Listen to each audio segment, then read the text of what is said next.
Sir 1 तारखेला जाहीर करावी परिस्थिती आहे का? मी भविष्यवाणी नाही सांगत. दादा म्हणजे जलद नाही मिळणारे ठिकाण, या 3 दिवसामध्ये का ऑन द स्पॉट निर्णय झाले काय लोकांचे प्रश्न मार्गी लागले? लगेच झाले, लगेच सांगितले. किती लागले असे प्रश्न? नाही ना, ते आम्ही नंबर नाही काढले. इथे 105 निवेदन आले, करायला वेळ लागेल ना, आणि ते उत्तर बंधनकारक नाहीये.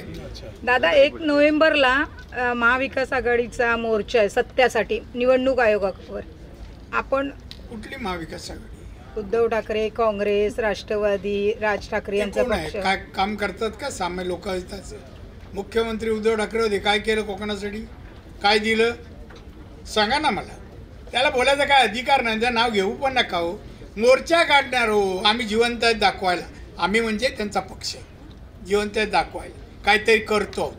आता जिल्हा परिषद, महानगरपालिका, नगरपालिका निवडणुका आहेत ना, काहीतरी मिळतं का? आपल्या पत्रावळीवर काय एखादी भाजी पडते का? हाच प्रयत्न करतात. फोड पडली तरी फार झालं. आगामी निवडणुकीमध्ये एका बाजूला शिवसेनेचे आमदार आपल्या सोबत आहेत, एकंदरीत जिल्ह्यातल्या रत्नागिरी सिंधुदुर्गमध्ये महायुती संदर्भात काय चित्र असेल? वरिष्ठ निर्णय घेतील तो, मी निर्णय घेत नाही. आणि मी अपेक्षा सांगणार, पक्षहिताचं जे असेल ते आमचे नेते जे असतील ते निर्णय देतील, त्यात मी पण असेल. पण सिंधुदुर्गमध्ये पालकमंत्र्यांनी सोबळावरती निवडणुका लढवल्या. नाही, पालकमंत्री म्हणजे सर्व मत नाही. पालकमंत्री कुठल्याही पालकमंत्र्यांनी असं मत जाहीर करू नये, या मताचा मी आहे. पक्ष जो निर्णय देईल तो.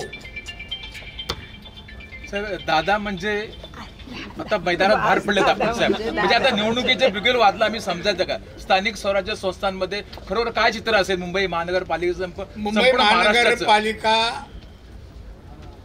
भाजप, एकनाथ शिंदे शिवसेना आणि अजित पवार राष्ट्रवादी यांचा महापौर असेल.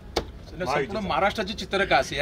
मॅक्झिमम 80% या निवडणुका ज्या आहेत, महानगरपालिका, नगरपालिका, जिल्हा परिषद, हे आमची युती जिंकणार. दादा ऑक्टोबर महिना संपत आला आहे, नोव्हेंबर डिसेंबर म्हणजे 2च महिने शिल्लक आहेत. मुंबई महामार्गाबद्दलचे टार्गेट्स हे डिसेंबर पर्यंत दिले गेले होते. नाही, पावसाळा डिले झालाय म्हणून झाले ते डिसेंबर दिले जाते. आता मी गेलो तर नितीन गडकरींना भेटेल, कमी करण्याचा आम्ही प्रयत्न करू. पण काम साईटवरचं आहे का ते मी शब्दामध्ये नाही ना हे करू, कमी करतो. मी आता त्याच्या आल्या पहिलं मी त्या अधिकाऱ्यांची बैठक घेतली, चीफ इंजिनियर सकट, आणि त्याने मला कामाचं स्वरूप सांगितलं. तर मी सगळे मागून घेतलं आणि मग त्याच्यामध्ये डिसेंबरपर्यंत म्हणजे फार मुश्किल, कारण पाऊस आजही थांबत नाही ना, आजही थांबत नाही. हे त्यांची कुठली आघाडी म्हणता उद्धवची, ती पाऊस थांबू शकत असेल थांबावं. दादा बच्चू कडूंसह महाराष्ट्रातील विरोधक सगळे आक्रमक झाले, तुम्हाला असं कोण बच्चू कडू? कोणते ताकद आहे? तुम्ही ना, तुम्ही फार फुगून सांगता. तुम्ही म्हटलं इथे नाही, इथल्या कामाचं कधी कौतुक केलंय? तुम्ही कधी बीजेपीने केलं, कार्याचं केलंय का? कसली बच्चू कडू कोण आहे? झाडावर चढलं, शिकायच्यावर चढलं, वरून घोषणा दिल्या म्हणजे तो का आंदोलक होतो काय? कोण त्याच्याकडे? तिथे स्थानिक तरी आहेत का लोक त्याबरोबर? मी ओळखतो, मी विदर्भात ऑब्झर्वर होतो. उगाच बच्चू कडू तमाशा असा तुम्हाला कडू लागलं तरी गोड म्हणता. दादा सिंधुदुर्गात आपण खासदार आहात भाजपचे, अजून संशय आहे? नाही सर, मंत्री भाजपचे आमदार नितेश राणे आहेत, शिवसेनेचे आमदार निलेश राणे आहेत, आपले दोन्हीही पुत्र आहेत. त्याच्यात सगळ्यात जास्त आणि चांगलं काम कोण करतं आपण सांगू शकता का? फार तुम्ही वाईट काम करताय, आग लावायचं काम करताय. नाही, मी उत्तर देणार नाही, असं विचारू नका.